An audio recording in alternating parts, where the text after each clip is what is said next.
تو مجھے شرمندگی ہوتی ہے کہ کل کو یہی تقریریں قیامت والے دن ہمارے خلاف حجت نہ باندھے کہ جب کشمیر کی بیٹیاں یہ کہیں گی کہ تم کیسے مسلمان تھے کہ تم صرف تقریریں کرتے رہے اور ہمارے اوپر ظلم کے پہاڑ ٹوٹتے رہے، ہماری عصمتیں لٹتی رہی، ہمارے بیٹے شہید ہوتے رہے، ہمارے گھر اجڑتے رہے، لیکن آپ لوگ صرف تقریریں کرتے رہے۔ میرے دوستوں اور میرے بھائیوں، ہم بھی اب یہ چاہتے ہیں کہ پاک کشمیر صرف تقریروں سے آزاد نہیں ہوگا، وہ بے شک عمران خان کی جنرل اسمبلی کے اندر تقریر ہو یا پاکستان یا اور جتنی بھی تقاریر ہے، بہت تقریریں ہو سکیں۔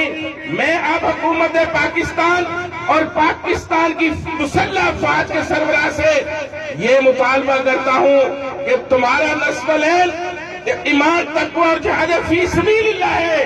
اتنی بڑی فوج کو ہم نے اپنا پیٹ کاٹ کر اس لیے پالا تھا کہ قائد اعظم رحمت اللہ علیہ نے یہ بات کہی تھی کہ کشمیر ہماری شارگ ہے اور اس فوج کے اوپر اس شارگ کو آزاد کرانا یہ قرض ہے باجوہ صاحب، اور یہ تقریریں تو وہ کرے کہ جو کر کچھ نہیں سکتے۔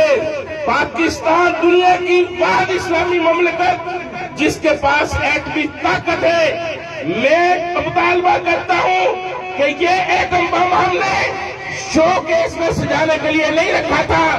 میں حکومت سے اور باجوہ سے یہ مطالبہ کرتا ہوں کہ کشمیر بندوق کی نوک سے آزاد ہوگا، جہاد سے آزاد ہوگا۔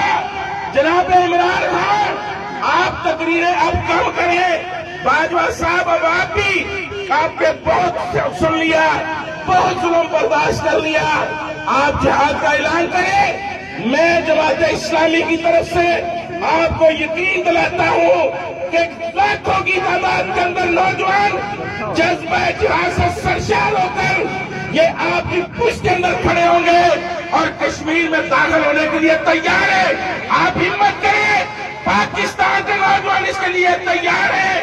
آپ تیار ہیں؟ تیار ہیں؟ نعرہ تکبیر! کشمیریوں سے رشتہ کیا؟ کشمیریوں سے رشتہ کیا؟ ہندو کا ایک علاج، ہندو کی بربادی تک، کشمیر کی آزادی تک، نعرہ تکبیر! وما علینا الا البلاغ۔